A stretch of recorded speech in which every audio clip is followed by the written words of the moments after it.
PSC সূচনা লগ্ন থেকে এই জট নিরসনের যে এই খেলা, এর মধ্যে পড়ে চিকিৎসক সংকট এটা আরো ঘনীভূত হচ্ছে। আমরা কোনোভাবেই স্পেশাল বিসিএস এর বিরোধিতা করছি না। 44, 45, 46-এর নিয়োগ দ্রুততম সময়ে করে তারপরে স্পেশাল অর্থাৎ 48তম বিসিএস এর নিয়োগ যাতে সম্পন্ন করা হয়, একেবারে 2000 ডাক্তার নতুন যাতে নিয়োগ পায়। আজকে এই সংবাদ সম্মেলনে আমরা যারা আছি আমরা কিন্তু সবাই 44, 45, 46 বিসিএস এ উত্তীর্ণ। কেউ প্রিলিতে উত্তীর্ণ, কেউ রিটেন পরীক্ষা দিয়েছে, কেউ ভাইভাও দিয়েছে, কিন্তু এটার জন্য ওয়েট করছে।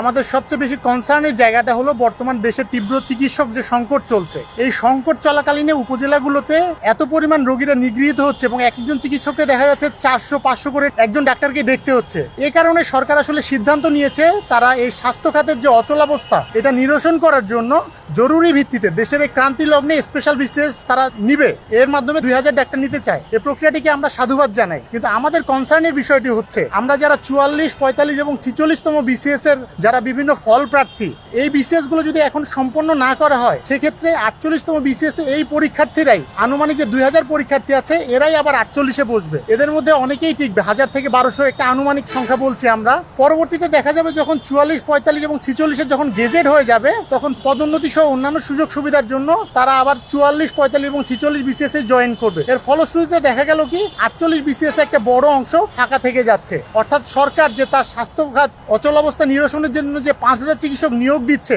এটা আসলে তারা সংখ্যায় বলছে এটা এক ধরনের শুভঙ্করের ফাঁকি। বাস্তবে কিন্তু আমাদের প্রার্থীদের একটা ওভারল্যাপিং হচ্ছে। 45-এর অনেক চিকিৎসক 46-এ টিকেছেন, 44-এর অনেক চিকিৎসক 46-এও টিকেছেন, 45-এও টিকেছেন। যদি পর্যালোচনা করি, 45-এ সিট সংখ্যা ছিল ডাক্তারদের জন্য 950 জন, কিন্তু পরীক্ষা দিয়েছেন 550 জন।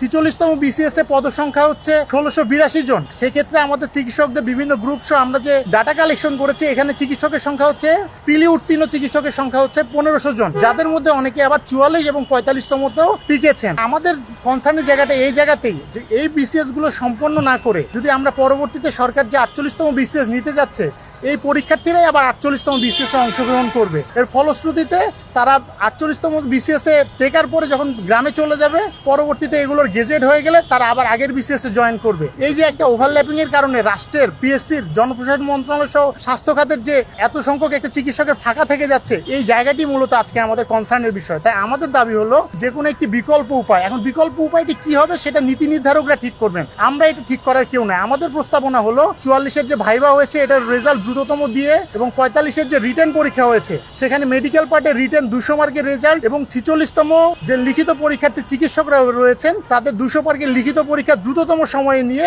এই যে লিখিত পরীক্ষার রেজাল্টের উপরে বেস করে তারা দ্রুততম সময়ে 44, 45 এবং 46 এটার সুরাহা করতে পারেন। এর ফলে এই 44, 45, 46-এর নিয়োগ হয়ে গেলে 48-এ বসবে না, তাহলে 48-এ নতুন করে 2000 ডাক্তার সুযোগ পাবেন। তাহলে স্বাস্থ্য খাতে এখন যে আমাদের 5000 ডাক্তারের চাহিদা রয়েছে এটি পুরোপুরি ফিল আপ হবে, রাষ্ট্রেরও কোনো ধরনের অপচয় হবে না। আমাদের কনসার্নের জায়গা মূলত আজকে এটাই।